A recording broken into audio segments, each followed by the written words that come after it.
నైవేద్యం పెట్టినావా? చెప్పు, మంత్రాలు పెట్టి నైవేద్యం చేపి.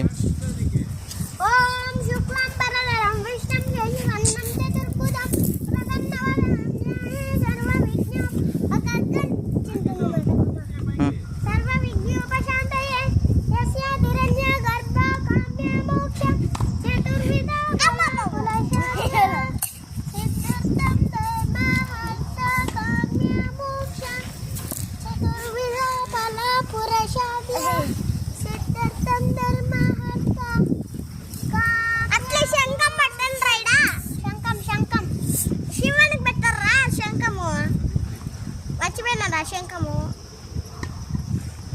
శివునికి మాత్రమే శంఖం. స్వామికి పెట్టరా అంటే ప్రసాదం నువ్వు తింటున్నావురా? పనికి మాలడా.